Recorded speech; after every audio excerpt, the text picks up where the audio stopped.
नमस्कार, मैं हूं सर्वेश पुरोहित। हमारे साथ हैं इंडिया अंडर 19 टीम के कैप्टन यशवर्धन सिंह चौहान। उनसे हम बात करते हैं। यशवर्धन जी, किस तरीके के, पहले तो आपको बहुत बहुत बधाई दे दूं कि इतनी बड़ी आपने अचीवमेंट हासिल किया है।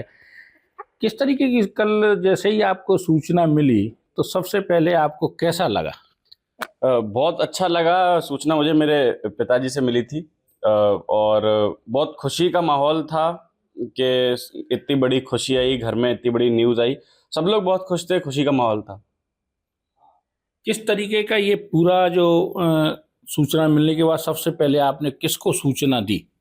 मुझे मेरे पापा से सूचना मिली थी, तो पापा ने मुझे बताया कि ऐसे ऐसे सर का फ़ोन आया है। पापा बहुत इमोशनल थे उस टाइम पे, तो वो चीज़ मुझे पापा से ही पता चली थी, तो बहुत खुशी हुई थी। क्या ख्याल आया था सबसे पहले दिमाग में आपके? अ, ख़्याल यही आया था कि भारत के लिए खेलना बहुत बड़ी बात है, हर किसी को मौका नहीं मिलता और जो मेहनत अभी तक करी थी, उसका रिज़ल्ट दिख रहा था, तो मन में वही था कि अब इंडिया के लिए खेलना है, इंडिया के लिए खेलना है, बस वही अभी दिमाग में आ रहा था। क्रिकेट के लिए कैसे शुरुआत आपने की? किस तरीके का आपने यहाँ से कब शुरुआत? मैंने करीब 2015-16 में क्रिकेट स्टार्ट करा था, यहीं Tansen cricket academy Lavkesh sir के यहाँ। तब से ही उनके अंडर खेल रहा हूँ। मैं 2 साल ग्वालियर डिवीज़न के लिए खेला था, फिर मैं 2021 में चंबल चला गया था, वहाँ तस्लीम सर हमारे सेक्रेटरी हैं, उनके अंडर खेला, तो तब से चंबल डिवीज़न के लिए खेल रहा हूँ। किस तरीके की यहाँ पर आपको परेशानियों का सामना करना पड़ा? किस तरीके का त्याग मानते हैं क्रिकेट के लिए? आपने क्या क्या छोड़ा? अ, परेशानियाँ मुझे कभी कुछ होने नहीं दी मेरे पापा ने। मेरे पापा ने जो भी हो सका मेरे लिए बेस्ट करा, सबसे महँगे बैट्स खिलाया, जो भी सामान महँगे हो सकते थे। और त्याग बोलूँगा कि त्याग बहुत सारी चीज़ों में करने पड़ते हैं, आपको अच्छा खाना पड़ता है, अच्छा स्लीप मेंटेन करना पड़ता है, तो वो चीज़ें बहुत सारी उसको त्याग नहीं, उसको बोलेंगे कि अगर आपको कुछ बड़ा करना है, तो उसके लिए आपको सब चीज़ें फ़ॉलो करनी पड़ती हैं, तो वो चीज़ें फ़ॉलो करी। पूरी इंडिया टीम के लिए जिस तरीके आपका सिलेक्शन हुआ, तो उसके लिए सबसे कठिन चुनौती क्या रही? एक तो 302 रन भी आपने बनाए थे, उसकी क्या कहानी है? पिछले साल अंडर 16 खेल रहा था, तब 302 रन बनाए थे। और परेशानी कोई नहीं, बस अंडर 19 जो कूच बिहार ट्रॉफी होती है, उसमें खुद को बैक करके अच्छा परफॉर्मेंस पे फोकस था। हाईएस्ट विकेट टेकर बना, 550 रन भी बनाए, तो वो जो परफॉर्मेंस करा उससे आज ये रिजल्ट आया है। कैप्टन के रूप में आप किस तरीके से फील्ड में रहते हैं? सख्त रहते हैं कि खिलाड़ियों के साथ दोस्ती जैसा व्यवहार रहता है? कैसा रहता है? खेल के ग्राउंड पे कोई मतलब ऐसा लूज मूवमेंट नहीं कर सकते, तो आपको सबको टाइट रख के चलना पड़ता है, क्योंकि कैप्टेंसी आपके ऊपर है, तो आपको ही रिस्पॉन्सिबिलिटी है।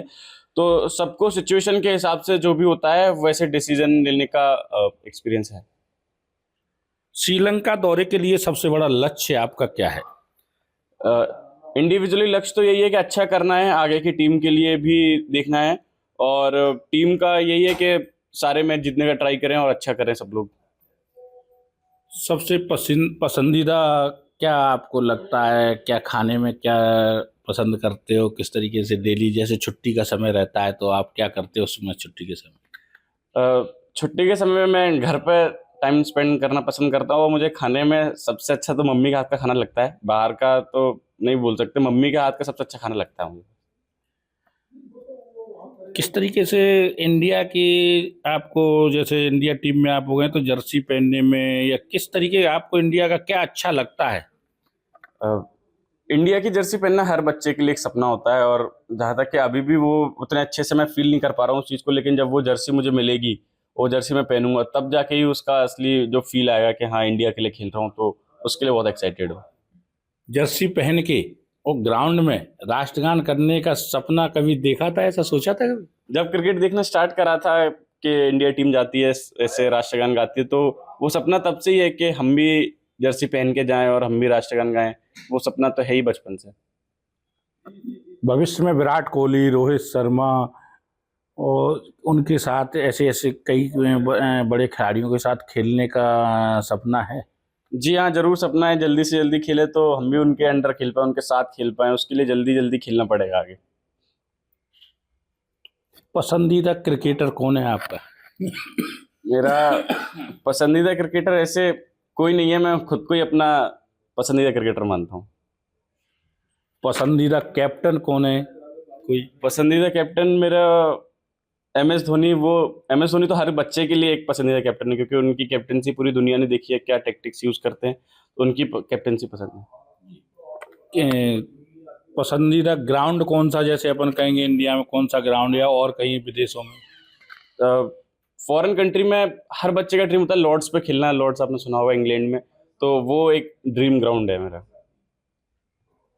पसंदीदा गेंदबाज, या कौन सी गेंद, या आपको कौन सा शॉट अच्छा लगता है? मुझे शॉट में कवर ड्राइव और पुल मारना बहुत अच्छा लगता है, और मेरे पसंदीदा बॉलर आप बोलेंगे तो जेम्स एंडरसन, मुझे उनकी बॉलिंग देखना बहुत पसंद है।